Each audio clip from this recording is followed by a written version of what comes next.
Welcome, everybody, to Heresy Financial. My name is Joe Brown, and today I am very excited for our guest. She's a heavy hitter. Her name is Danielle DiMartino Booth. And Danielle, thank you so much for joining us today. It's great to be here.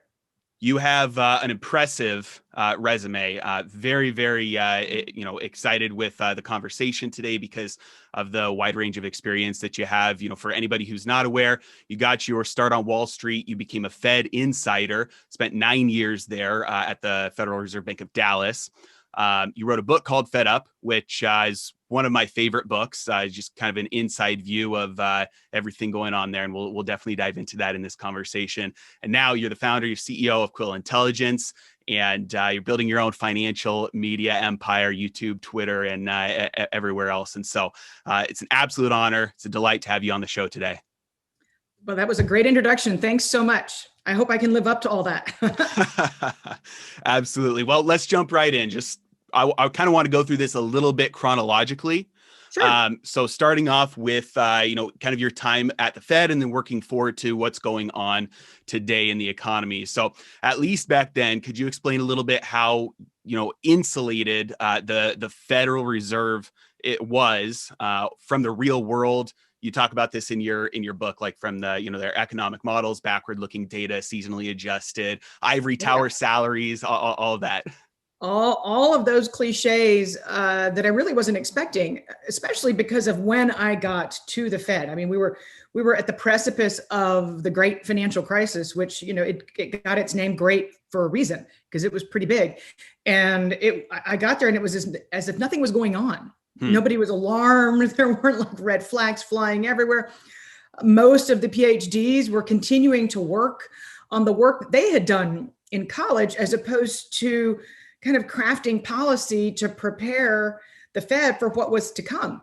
So it was just a surreal environment of one of camaraderie. If you were from within the academic community, tremendous amount of respect. If you were not, you were looked at with utter suspicion. And it was not coming from Wall Street, where you are what you eat, in a very highly productive type of world. It didn't matter.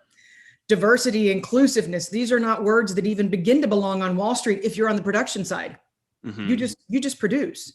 And it was a whole different world there at the Fed. It was just it was a rude awakening, because I came in with some semblance of reverence, which a lot of people really have. They think, wow, these people are just the smart, they're controlling the biggest economy in the world. Truth is, a lot of them did not know what they were doing. And one of the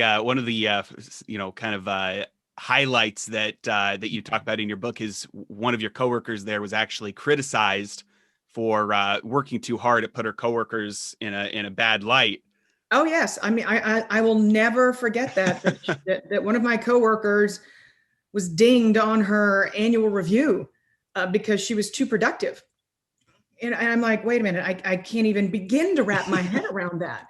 And it was a place where 1.5 2-hour lunches, in the executive dining room were kind of the norm. And for me, it was the middle of the trading day. I couldn't imagine, being away from the markets for that long. But again, I came from a much different world, and there was a deep lack of appreciation for the financial markets, even though that's where Fed policy plays out. Yeah. So just many disconnects. So you got there right at the time that some of these problems were, coming to fruition. What were some of the things that the Federal Reserve had done that maybe didn't fully cause, but definitely contributed to the financial crisis 12 years ago? Well, so the whole idea of lower for longer and keeping interest rates at artificially low levels for too long, and that was certainly what happened in the years leading up to the housing crisis. Having a disregard for areas of the financial system that the Federal Reserve did not directly regulate. So the OCC and the SEC, all of these federal agencies need to know what each other is doing, because one affects the other. So, this massive subprime bubble was inflating in the background. And, Alan Greenspan headed into this was of the view that, well, the Fed only regulates 25% of mortgage lending in America, so we can disregard the other 75% that's going to cause trouble for the Fed. And I'd like to say that the Fed maybe doesn't directly cause all the problems, but it's got to catch the entire falling knife. Right. And that there was a lack of appreciation for how interconnected different parts of the lending, banking, financial system were. And a consequence of that, kind of contributing to that, that problem blowing up and being bigger than maybe it needed to be or could have been. Absolutely. They also mishandled the fallout, right? Yeah, look, in 1996, Alan Greenspan could have imposed margin requirements, higher margin requirements. We would have avoided a big chunk of the dot-com mess had that happened. The speculation wouldn't have run wild. There were steps that could have been taken by the Fed in coordination with other agencies that put a stop to liar loans and no income verification, and in the end, outright fraud that was occurring among a lot of mortgage lenders. And then they come in with policies that slam interest rates to the ground and end up causing further debt to be created just in a different part of the system. So, you kind of, it's a game of whack-a-mole. Mm-hmm. They sort of clean up household balance sheets, but now the situation is moved onto corporate balance sheets.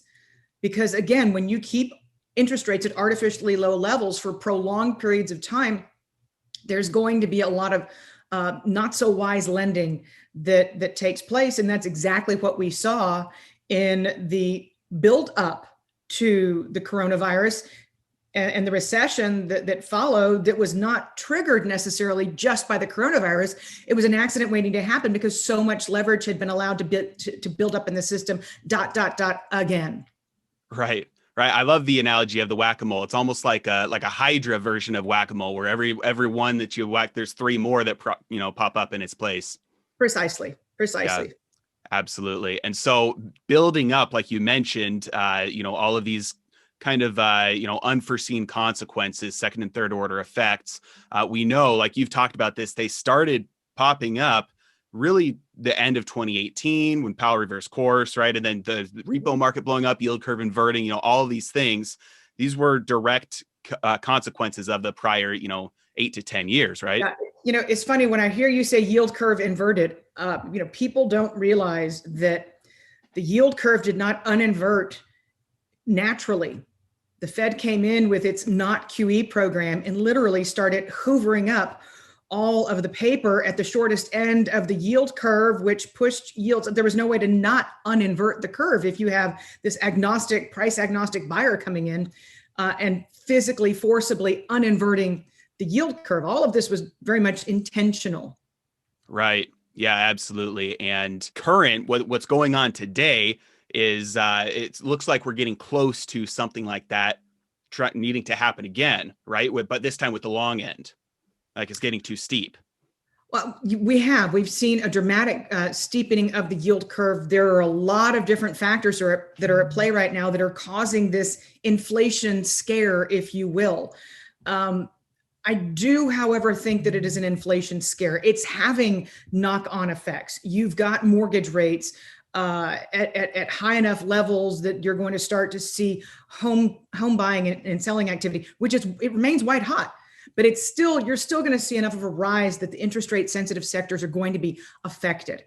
And companies that have to refinance and commercial real estate that has to refinance. All of this is very dependent on what's happening out at the longer end of the yield curve. And this does matter because this inflation scare looks like it's going to be somewhat persistent in the months to come because of all of the fiscal stimulus spending that's being thrown at households that is starting to spur services inflation, which is something we certainly haven't seen because in many parts of the country, especially, households have been unable to consume services, unable to go out to dinner, unable to travel, et cetera. And now we've got the country opening up at the same time that households are flush with money. So you're seeing airline inflation, you're seeing hotel room inflation. So it's this inflation scare could be persistent. And it's not just from one angle. A lot of there's some economists that focus on just the monetary policy side of things, some that focus just on the fiscal policy, but we're also, like you mentioned, there's the demand. People have money now, people have cash in their checking and savings accounts, and also there's probably a little bit of a supply issue too, because we've still got issues with the global supply chain, and lots of businesses have shut down. If services start to pick back up again, there's not as many going around today as there were 2 years ago. So we've got many angles, right? There are many different sources right now. We had China effectively shut down, and that was on the heels of a trade war. So the supply chain was already gnarled up before COVID hit, and the pandemic was just something that made a bad situation that much worse. And now it's bled into shipping containers and freight costs going up, in addition to just having input costs being, at the highest in a decade. So certain things are feeding into one another. Right now we have food inflation going up because you've got coffee that's stuck in Vietnam, you've got sugar that's stuck in India. So you had General Mills come out, big cereal maker come out and say, we missed our profits, our profit margins are being squeezed, we're going to have to raise prices and pass these along to the consumer. So you're right, the sources of inflation are coming from all different directions. And it's almost like the bond market is playing chicken with the Fed, or calling their bluff, because Powell has been very, very outspoken, saying we will not do anything to stop inflation because we think it's going to be transitory. We think it'll be temporary. It'll go away. And the bond market's like, all right, well, rates are going up then. And so at what point does that dynamic change where the Fed has to do something about that? I think that Powell especially is going to be very, very patient. If there's a problem in the private sector tends to figure it out. So if Chinese producers have lost market share to higher priced American producers, that situation might resolve itself as the supply chain becomes unraveled and goes back to normal, which will happen as a factor of time. And you're also seeing slowdowns in other economies around the world. So as quickly as we saw rates come up, we've also seen them reverse course and begin to come back down again. Powell's going to notice this tension, this tug of war, this push-pull. So there will be times that we see rates back up and yields back up and the market get very nervous. And then there will be times that we see rates come back down. And as long as he's convinced that this is something that he can eventually see his way through, say by the end of this year, then he has every reason to stick to his guns and say, I'm going to be patient, because you have to keep in mind, he's trying to hold a credit market together that bleeds into the equity market that dictates CEO psyches. So there's a 70% correlation between the S&P 500 and CEO confidence. So Jay Powell's sitting there weighing, what do I do? What do I not do? Last time he tried to normalize interest rates was a disaster, and he'll forever be scarred by that. So he will be more reticent than he would otherwise be because of the failure of quantitative tightening, because of the inability to raise the federal funds rate. So this is going to be a game of chicken, and I suspect that Jay Powell is going to win. Okay. All right. So a little bit further to go, and it's unclear what where the line in the sand is before maybe something else, another catalyst. Right. Exactly. And again, we've seen a friend of mine, Michelle Meyer. She's the chief economist at Bank of America. Bank of America is able to see inside of individual households' checking accounts, and they were able to determine that for households who made $50,000 or less, spending went up over a week's period of time, 69% over 2 years ago. So again, the stimmy checks, the stimulus, a lot of that moves through the economy very rapidly, leaving investors saying, okay, what's next? Right. So you have to have a constant source of demand in order to have inflation get up and stay up. So that's a question that I have for you, because I've heard you say that before, that one thing most people don't talk about is the deflationary force of the unemployment right now and the temporary employment. And so far that's been offset by handing people money, right? Their incomes have been replaced or increased. can that not continue to happen persistently if the employment problem doesn't change? So right now we have, there's a lot of fraud in the data that they've found with some of the emergency unemployment types of claims. But even if you were to take a 40-50% haircut, you still have enormous levels of Americans who are not working. And making matters worse, there's a very rapidly manifesting skill shortage. So you can't put a bunch of retail workers or waitresses or people who work in hotels, many of which are not going to reopen. You can't pick them up and put them in jobs where they're needed necessarily. The skills aren't there. So you got upwards of 750,000 temporarily classified as temporarily unemployed who've been that way for 27 weeks or more. And something tells me a lot of those people are not going to pour back into the workforce. You've had 5.5 million Americans fall out of the workforce completely. So these are sources of need for constant fiscal support. So I would posit that by the time we get to June, July, that there's going to be chatter on Capitol Hill about what's going to happen when unemployment benefits expire at the end of September. And, you feel like you're Bill Murray in Groundhog Day. We keep on having this same discussion over and over again. Last time the fiscal cliff was at the end of the middle of March, and the stimulus came in just in time. And the risk you're starting to run is that Janet Yellen gets frustrated. And that's the best way that I have to describe it. If she feels like the transmission mechanism, all this quantitative easing that it makes its way to the top 10% easily. But if she starts to believe that there is a long-term structural unemployment issue and becomes sympathetic with the modern monetary theory, universal basic income camp, well, there's things that can be done in Congress to address that, but that would cause real inflation. We're not there yet. It would take a lot for us to get there. But if you were to figure out a way to deliver money directly to the people from the U.S. Treasury, that would be a game changer. That would be truly inflationary. Right, because then you're no longer looking at this as a temporary issue that at some point in the near future, these people are going to, just not have an income and spending is going to drop off of a cliff. All of a sudden, now you're saying a big percentage of the population is getting their incomes directly from monetary expansion. Exactly. And then you negate this big drag, if you will, this disinflationary impulse. You negate that. But that's also when, foreign debtors and that's when our auctions start to blow up. And that's when the Fed becomes the buyer of last resort of U.S. Treasuries. And, this opens up a whole different type of Pandora's box. Plus, by the way, we're a democracy and we believe in capitalism.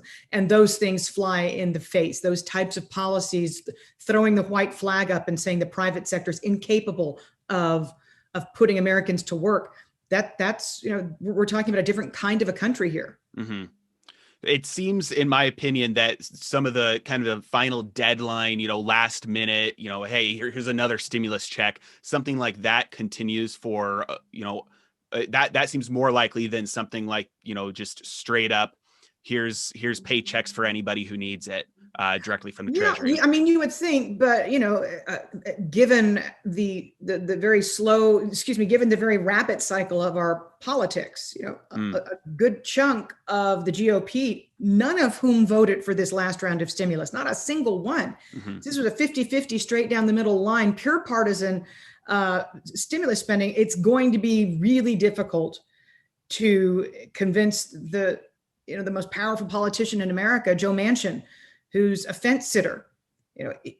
Word is that he's told Biden that he's not crossing that, he's not going to stay with the party the next time, that this cannot be a constant bell that's rung, more stimulus, more stimulus, more stimulus.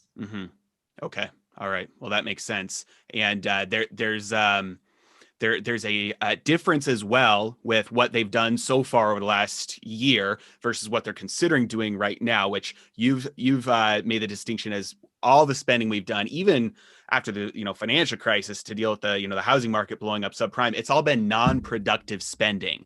It's all been money that's gone to bail out the economy, bail out banks, bail out companies, give people stimulus checks, versus something like China. It's been like a majority of it has been productive. Like, they've been building cities and infrastructure, and they're, lining up alliances all around the world. Yeah. I mean, if you look back at the shovel-ready projects that followed the financial crisis, and that was whatever that was, $900 billion. It didn't even move the needle when it comes to. I mean, there's some infrastructure that was done as a result, but generally speaking, it was a dud in terms of generating true, real economic output and lasting productivity gains. And like it or not, the same exact people who crafted that legislation still happen to be in control. So I'm not sure why we would think that we're going to get a different type of legislation that is true. I mean, there's all kinds of things that are going to be thrown into this next $3 or $4 trillion bill, a small portion of which, relatively speaking, is going to be true, pure infrastructure spending to modernize American bridges, roads, tunnels. Right. Absolutely.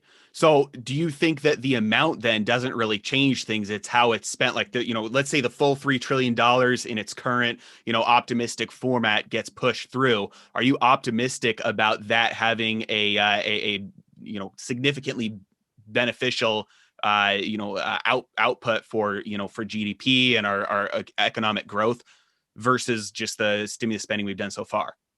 If it was to be pure infrastructure spending again, and this would be in the FDR spirit of public-private partnership. Most people don't realize that even though FDR was a Democrat, he truly set up the public works projects to be on the shoulders of the private sector, as in no waste, no pork, truly efficient spending. And if you leave that in the hands of the private sector, and they don't need to be unionized, they don't need to, you don't need to read about them 5 years later as some massive corruption scandal. If you were to do it that way, then you would generate jobs and you would get a lot done. But again, this is an evenly divided Congress, and I cannot see that there's climate changes in there. And it's not that there's anything wrong or right. It's that for what the country needs at the moment, is a pure infrastructure bill focused on repairing and modernizing American infrastructure to help us be more competitive with China, who's nipping at our heels, and create jobs tomorrow. Not a little bit of this and a little bit of that. Yeah, that makes sense. And just kind of like for the devil's advocate argument, I want to hear your thoughts on this, that when you have kind of a top-down centralized, decision on where resources are to be allocated, a giant infrastructure, even if it's pure, you are going to have at least a little bit of, corruption, of malinvestment, of misallocation of resources, constraints, shortages, things like that. Even China, they've got ghost cities right now. And so the kind of the counter argument is that, putting people's, cash in people's bank accounts, sending them stimulus checks, is potentially more of a free market approach, because you're giving everybody the ability to vote with their dollars. And then those resources are allocated from bottom up through wherever people decide to spend their money. And so what are your thoughts on that for the, that helicopter money could be better economically than top-down infrastructure type of stuff? So again, I'm going to lean on. I'm writing the Daily Feather about where the stimulus money was spent. The largest recipient was furniture. The third largest was clothing, because maybe those first two stimulus checks, people were taking care of their debts, setting aside rainy day funds, because they realized they realized what rainy day fund actually meant after the coronavirus hit. But now they finally feel flush enough that they can go out and splurge.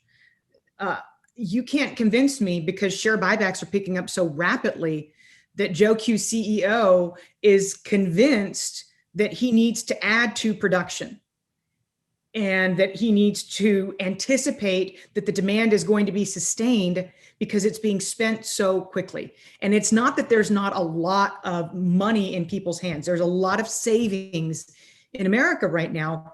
But because we know that the households with the greatest propensity to spend tend to spend it right away, that means that the bulk of the savings is in the hands of people who are going to be much more judicious anyways.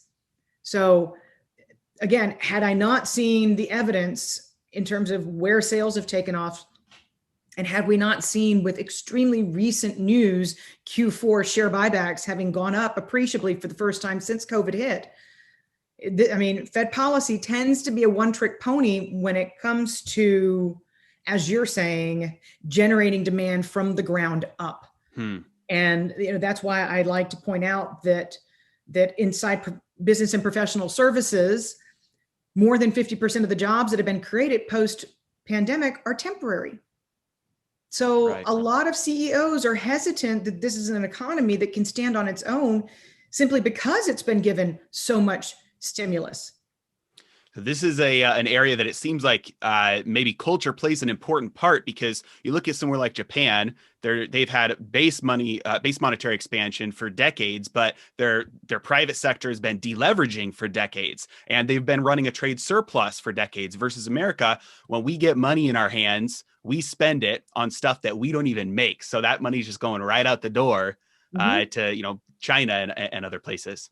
Yeah, I mean, look what I said. Furniture, the largest, that used to be like, oh, great, North Carolina is going to get a big boom. That's not the case anymore. Right. And that's not the country who we are anymore, even with clothing as well. So again, you're right. A lot of the immediate money that has been spent is not even going to stay within our borders, within our economy.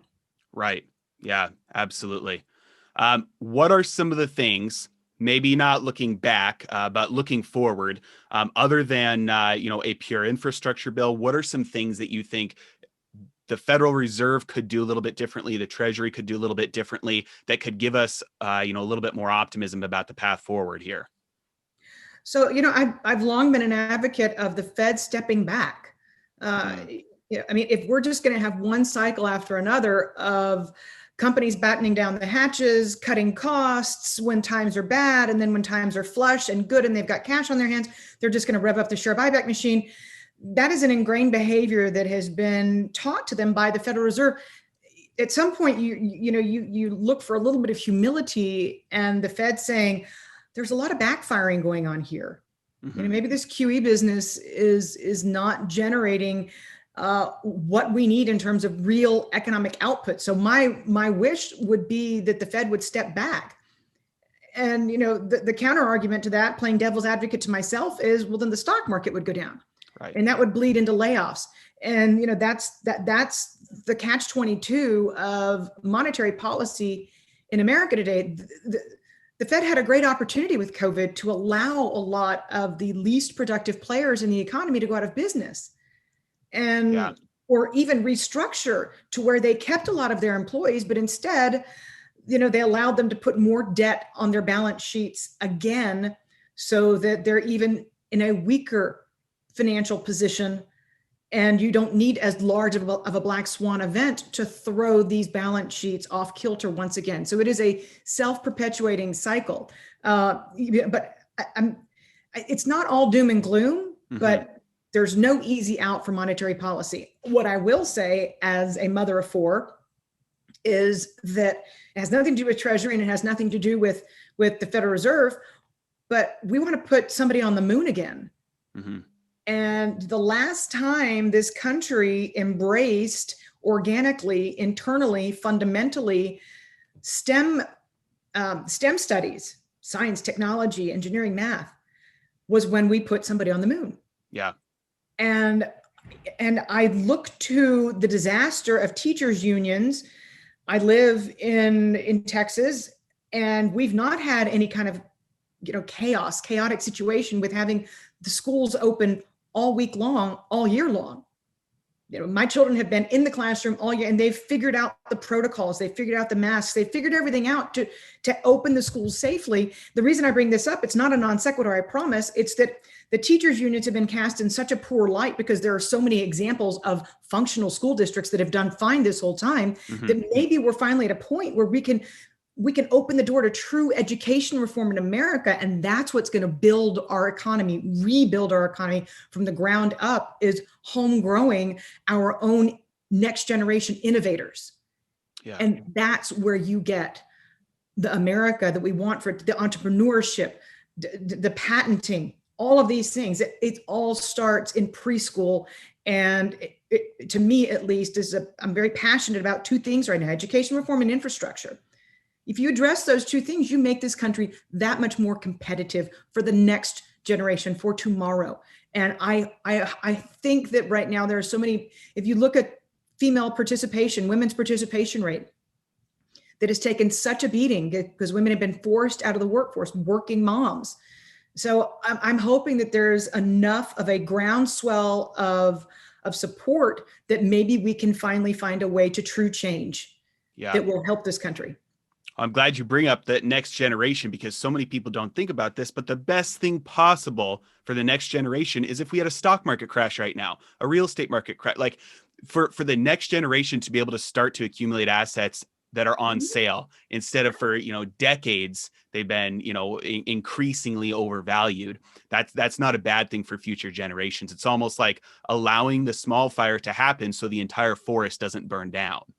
That's a great analogy. That's a very healthy way of looking at it. And, instead right now we've got 1 in 5 American companies that's considered to be a zombie. Right. And you don't want that. So, but again, I like to think that that crisis is the mother of innovation, and that the American people who feel they don't have a voice in either political party, there are certain changes that there is this thing called the U.S. Constitution, and there is a way for the public to have a voice again. And I think that that's the way out for this economy. It's for Americans to finally have a say in their future again. Yeah, absolutely. Well, I know we're running up on time here. I've got one more question for you. Given everything that we've talked about and everything that's going on today, what are a few ways the cautious investor can try and navigate, these fragile markets and, find yield without exposing themselves to, high risk? Well, my 74-year-old mother is in a Ginnie Mae fund, so she gets a little bit of pickup on her her cash, and we both sleep really well at night knowing that. There's nothing shameful about trying to find cash alternatives in environments such as this, unless you're so young that you can roll the dice and throw your money in the stock market at current levels and say, I'm young enough to whatever, my entire career is in front of me. But gold has been so beat up, so beat up, that even if it stays kind of in this range, it would certainly be a good place to be in the event that all of this overvaluation bubbles over, including watching Bitcoin gyrate all over the place. So it seems, look for the few areas that are beaten up and try and focus there, and understand that, with all due deference to Dalio, cash is not trash in these types of investing environments.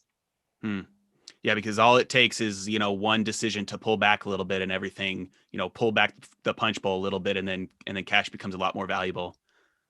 Yeah. Right.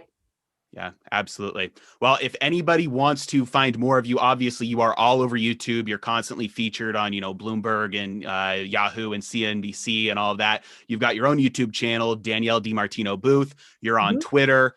It's at Danielle DiMartino Booth on Twitter as well, right? It's at DiMartino Booth. At DiMartino Booth. Okay. And then quillintelligence.com as well. Anywhere else that, your book, Fed Up, on Amazon and everywhere you can find books. I recorded it myself. So if you like listening to me, you can listen to me read 236 pages. So fantastic. All right. Well, thank you again so much. It's been an absolute pleasure, and you have a good day. Thanks. Take care.